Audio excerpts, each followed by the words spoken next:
here I'm in bedtime mode. As usual, I have the mirror behind me shaming me for my bad posture. I'm trying to work on it. You get my hair. Yeah, so the curls, I'm learning, but very slowly and not very well. We move. I asked you guys over on Instagram to send me any cues that you had. We hadn't done a video like this in a while, and I themed it. And the theme was, yeah. And as ever, you guys have really good questions, so grab yourselves a cup of tea or hot chocolate, a hot drink of your choosing, cozy up and enjoy. Okay, let's just jump in with like a movie kind of one. Favourite bisexual character. I watched Shiver Baby recently. I think it's on Mubi and it's on Amazon. This is the first feature. This is the first feature made out of a short film by Emma Seigelman. This woman is a couple years older than me, which is nuts, but this film is fucking hilarious. It follows this girl Daniela to a shiver, which is, from my understanding, the Jewish equivalent of a wake, where she runs into her sugar daddy and into her ex-girlfriend, and then the following tension from that. I thought this script was laugh out loud funny. Why did I have so much empathy for such like an inherently unlikable character? Like the main character Daniela, she's not, you don't actually like her, but you do, like you can't help but side with her. So yeah, in it Daniela is by Daniela. But either way, it's a really funny movie and a really, really good first feature. It has issues, but for a first feature I think this was really, really good. Because like who else are my favourite bisexual characters? Because there are so few. There is so few. Well, my brain is blank now anyway, let's move on. Can you recommend any really good books, films with good bi-girl representation? Again, we're starting to run into the same problem. Like when I talk about bi-erasure, like this is like the thing. I'm even experiencing this, interestingly enough, with my grad film. Hello, if you're new, my name is Emma. I'm currently making my graduation film. For the rest of you, I'm going to do a side note. It is linked down below and in the comments. We're doing crowdfunding at the moment. We're raising £10,000 to be able to do it. It is an all or nothing campaign, so if we don't get all of the amount that we're asking for, we get nothing. But I'm managing my stress levels really well at the moment. We have a video explaining our thesis, all of like pitch deck, all of like info that you need is all linked below. And a note to the rest of you who might be waiting around to see it. It's not going to be online until 2024 at the earliest, if that. So our first tier of pledges is about £10. That's basically your cinema ticket. It's called Baby Blue because they make you label all the tiers. But yeah, so 2024 on my channel at the earliest, if that. It's to do with festivals and streaming rights and all that kind of stuff. It's horribly complicated. That's complicated and film is expensive and it's all or nothing funding, so that's all linked below if you're interested. But the reason I'm running into that problem is because the bisexual representation I'm going for in my grad film is, you know, it's two teen girls who are like figuring, you know, themselves out and stuff, and then people keep being like, oh, they're lesbians. And I'm like, no. It's a bisexual girl. You can't see my bi flag, it's above my bed. I desperately need to steam it. I have ironed it. I do need to steam it again. It's quite bad, but it is a constant reminder of like, no, they're not lesbians, they are bisexuals.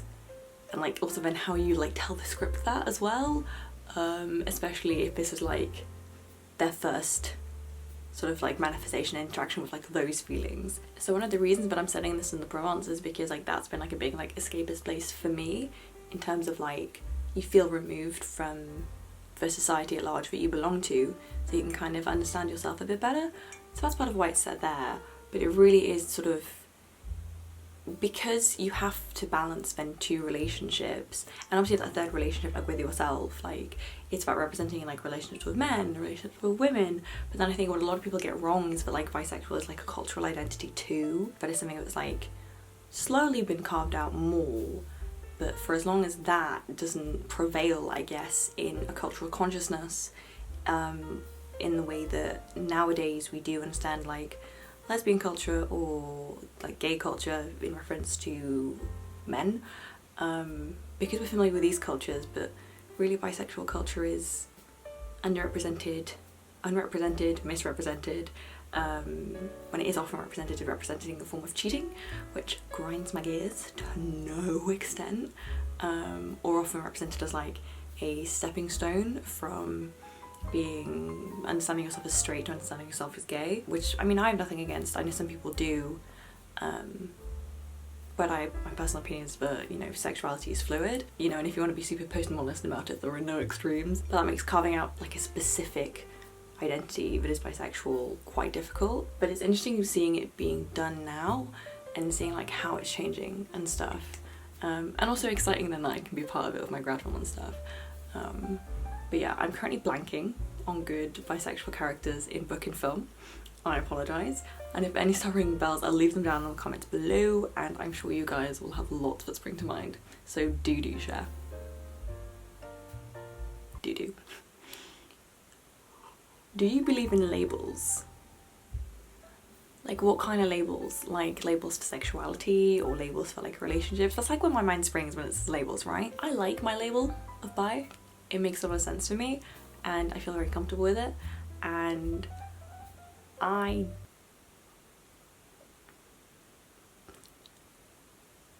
the only relationship label I care about is if you are like my partner or not. Like I have no interest in being like, oh, we're friends with benefit, situationship, whatever. Like if it's anything like that, like I don't, like we're not gonna label it, like I don't care. Yeah, I guess the only one that I care about is an official one, shall we say, because otherwise they don't really, like, do you really care that much to distinguish between a situationship and a friends with benefits and whatever? Like that's, come on. Like, oh, we're in a talking phase. Great, that doesn't deserve a label.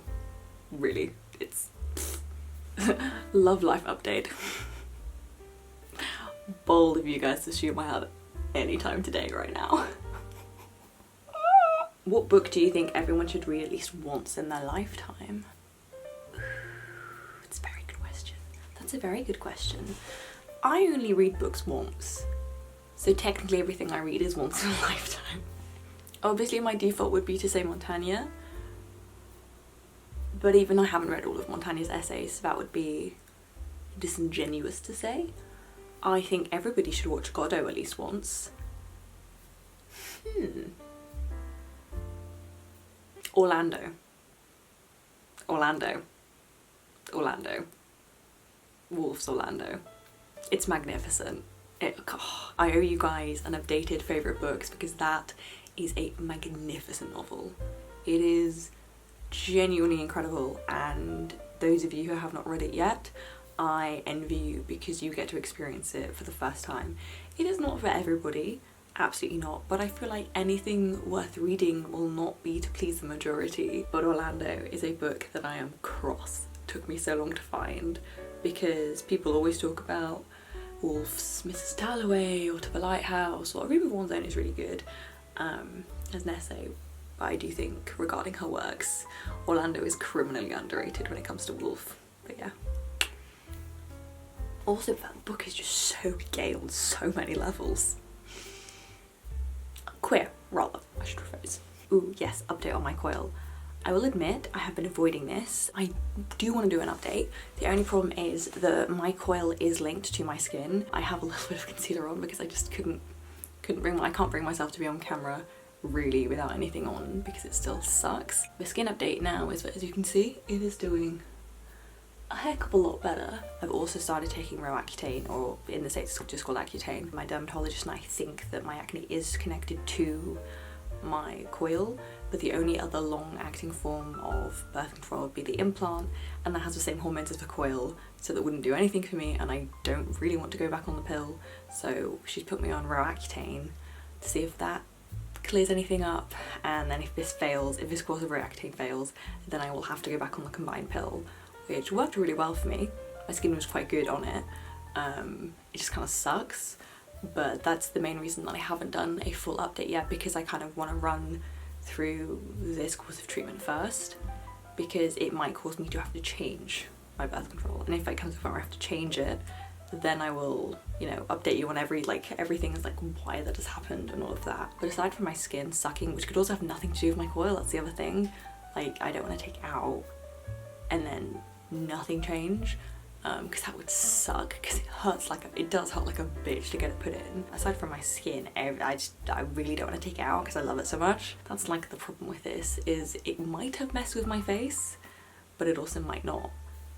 And I enjoy it with the exception of whatever the fuck this is. so I don't want to take it out unless it's like the last course of action. Your girlie is about a month into Roccutane. I hate my life. It's not great. It's not great. Like, all of you dries out and it's just not ideal. This is just my course of action before I have to take my coil because I just do not want to do this. We're sticking with it. How to juggle many things and not burn out. If I knew the answer to this, I can't give you advice on how not to burn out and do lots of things at the same time. All I can advise is little steps to make this a little bit more sustainable before you do eventually burn out, because there is a reason that I will sometimes like just dip from social media completely and fuck off to France and not speak to anybody for a month, including like all of my friends, because sometimes I just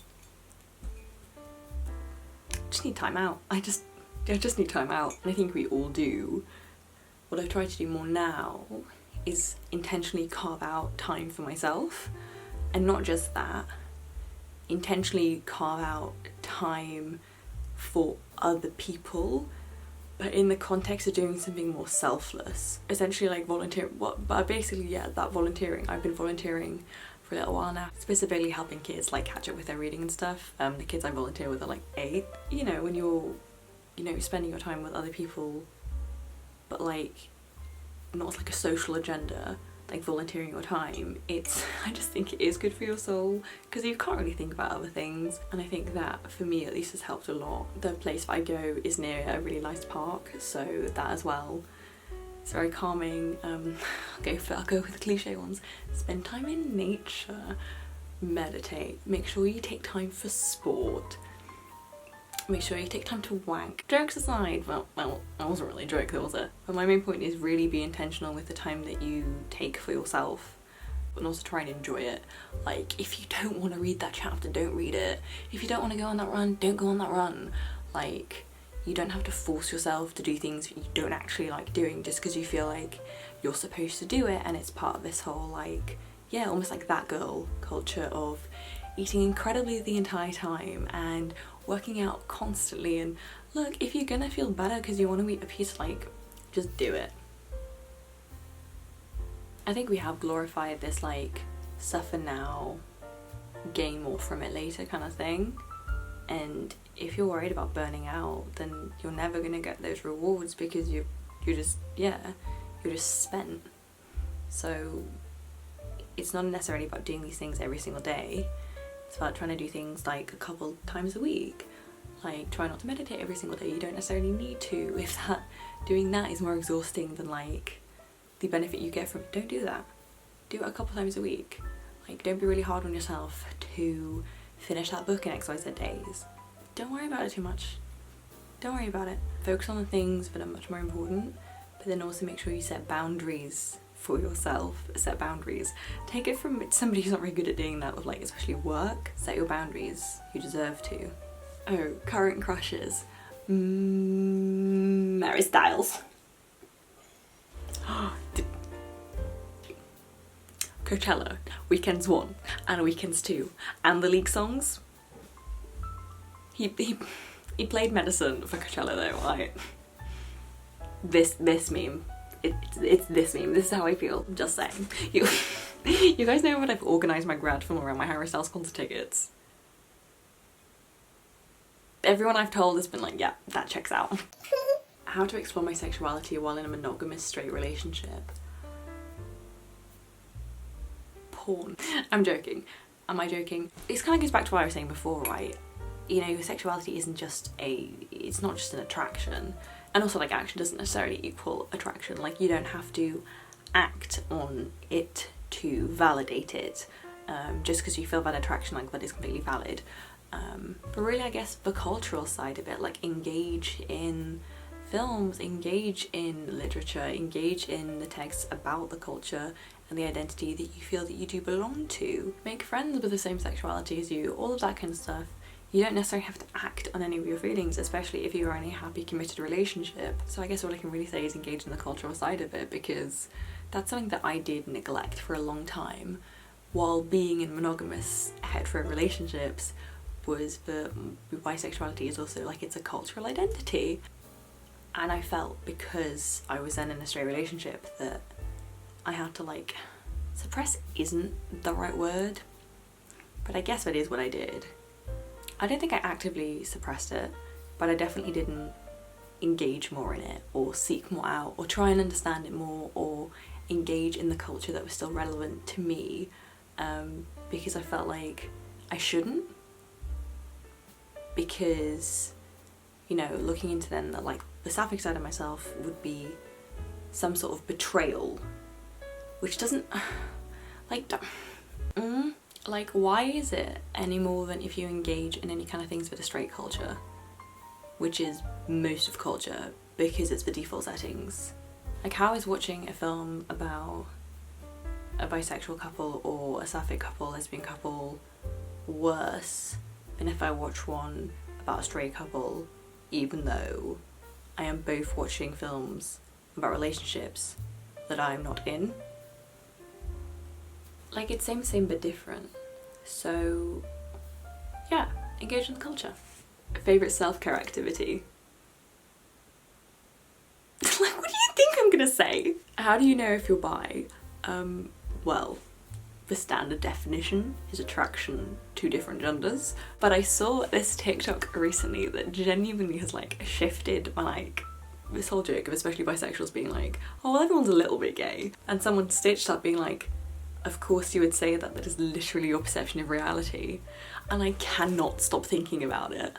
I like refuse to believe this concept of being 100% straight or gay. Like I just don't understand. I just genuinely don't understand that concept. I can understand the like 99%, but this 100% being so convinced, like I cannot understand that. Like I don't, that's just not something that I really understand. If you have that mindset of everyone's a little bit gay, maybe explore that a little bit further. But I'd say the first step is, if you're questioning it, if you've been the 14-year-old or 13-year-old googling the am I gay quizzes, it's usually a good sign. Good sign, usually a telling we say sign. I think I'm gonna say the unhelpful thing if you kind of know, but if you're asking that question, give it some more thought. But hey, try it. If you don't like it, you don't like it. Do you ever go through phases of liking one gender more than the other? I'm assuming this is in regards to dating them. I do, but it's less that I'm like, oh, I become more interested in women or I become more interested in men. It's more that it's less of like getting more interested in one, it's more getting sick of them. Because you'll date men for a bit and then you get sick of it. And then you date women for a bit and you get sick of it. And then you just kind of rinse and repeat. So, and it's usually just because an individual has done something and then I've decided that it represents all men or all women. It doesn't fix anything, ever. It's people are all the same. Ooh, advice for reading difficult books. Research. I think so my camera's currently balanced on my copy of Crime and Punishment. You just have to do a bit further reading around the text. Read the paratext, make the most of all the notes we have. If you have any further reading, maybe read it. For like Romance of the Three Kingdoms, for example, I started looking up YouTube videos with the history about it, background sweep and survey of the author, that kind of stuff. I would just do a little bit of background research before you start the text, because basically my stance on reading classics is classics just require a bit more effort because you need to place things in a socio-historical context first. So my advice for difficult books is don't get over frustrated, use a pen. If this book is tripping you up at every single point, then I guess the other thing is don't force yourself through it. Like if this book just isn't, if it just doesn't click with you, it doesn't click with you, it's not a reflection of your intelligence. Something my mum and I deeply agree on is that if you are so intelligent to have written a book like this or a paper like this, how could you not also use your intelligence to not make your work so convoluted and complicated? Like, is this like a complex thing you have that you have to make your text so difficult to understand? Like, just because it's really tricky to understand doesn't mean it's good. But some people still do it anyway. Like fucking Foucault. Like, bro, why did you have to make it so complicated? Like for no fucking reason, okay? I don't think that's a reflection of intelligence. I think it's a reflection of ego. If a book is just too hard, like, don't worry about it, don't force yourself through it. and it might be something you revisit in the future. But if it's hard and it's making you miserable, don't fucking read it. Our life's too short. I'm finishing my degree, brackets history, and have no idea what direction to go in life. Feeling a lot of pressure. Empathy. I literally had an entire therapy session talking about exactly this today. This whole thing of leaving education and going to workforce is really stressful. I was describing it today as like, it feels like a chasm.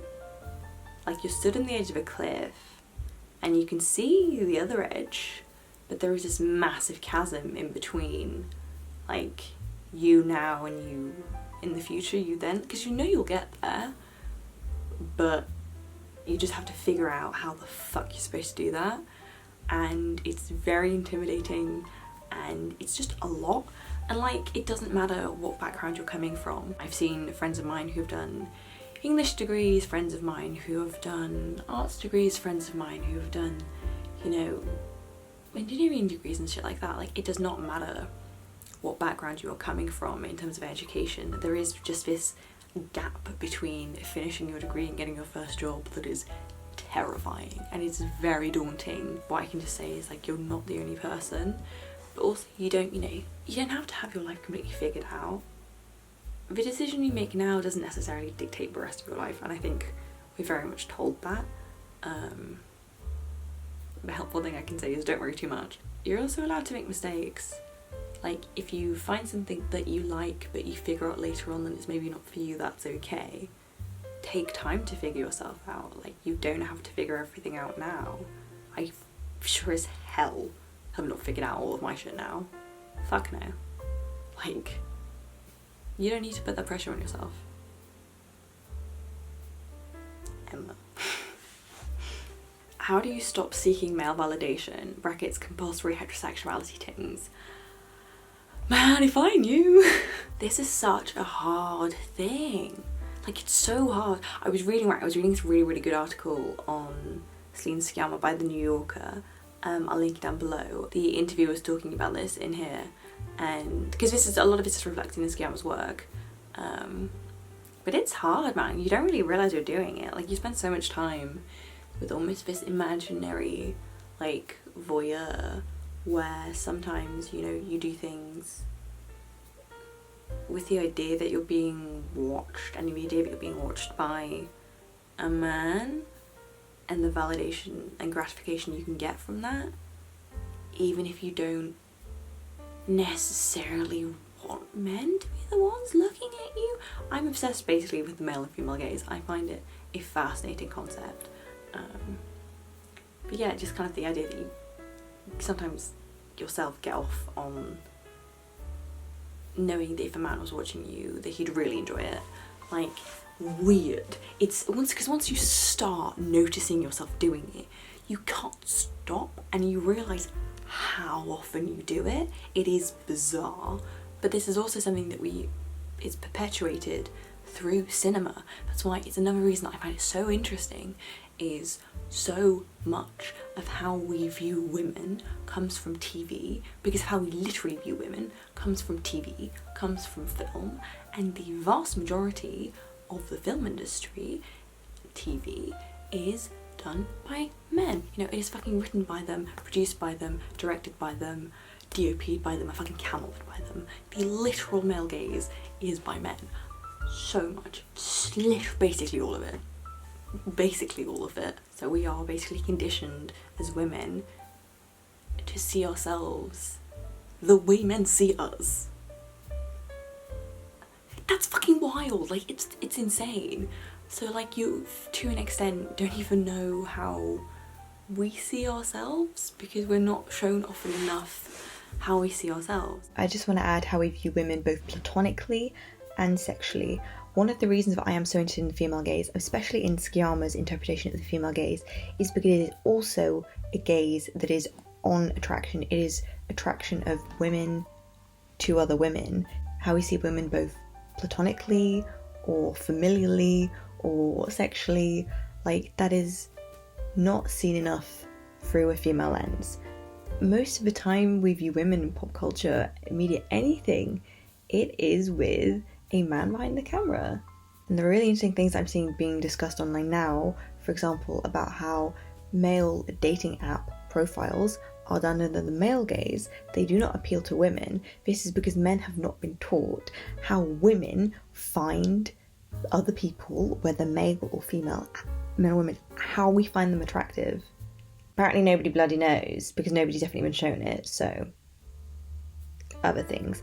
I have to make a fucking video on the male and female gaze, especially because I feel like I have an interesting standpoint on it, being a woman who dates both men and women. I have shit to say. I have so much shit to say. Yeah, most of how we see women is dictated by men. On every level. Apart from social media, because then we get to represent ourselves. You know, male validation, especially with compulsory heterosexuality and stuff, that it's because we see men as the dominant culture, which means we see their opinions as more important. We see their opinions as more valuable because they just have more like that opinion just has more cultural clout, or at least that's how we perceive it rather, and therefore, you know, we just want that. I think it's this whole thing of wanting to be desired, but we're wanting to be desired in the way that men desire us, because that's what we've been conditioned to believe is the most important thing. How are we supposed to escape this whole thing of doing things for male validation if we don't even know what, like, this female validation that we could alternatively seek is? We don't even know what that looks like. Because we all like being validated, we all like the little dopamine hit bump that gives us, like, I think that's completely normal. I'm absolutely enjoying the female gaze at my grad, I'm just saying, it's all linked below. It is a fucking scam though, how much we do for male validation. And I guess maybe something that men could work on is just this idea that no, we don't dress for you. And the less that's like assumed, the more freedom I think women have too. If it's not assumed to be like for male validation, then maybe we'll stop doing it as much as well. Many thoughts though, many thoughts. It's just such an interesting like topic of discussion. All of them. Yes. Are you going to film your grad film at the summer house? So, we are basing it there. We are using the house as our logistical base, but we're not filming in the house. Well, we're filming a couple things in the house, but not very much. We're mainly using it as our base. But yeah, that was your Q&A. I haven't done one of these in a long time, but I like them. They're cozy. We love the vibes. But yes, as I've said a couple of times, my crowdfunding for my grad film is linked below. All of the details with it are linked below. It is my little teenage coming of age sapphic movie, and I'm very, very excited about it. Thank you so much for everybody who has donated so far. It means the absolute world to me. Yes, thank you very, very much for your questions. I hope I have given some sort of satisfactory answer. Apologies I can't answer all of them. You guys do send me a lot, which I appreciate. If you have any elaborations that you'd like, let me know in the comments, or if you have any of your own advice for the questions that we had today, leave them down in the comments too. But yeah, thank you very, very much for watching. Nice grabbing all my jazz, and I'll see you guys hopefully very soon. Goodbye.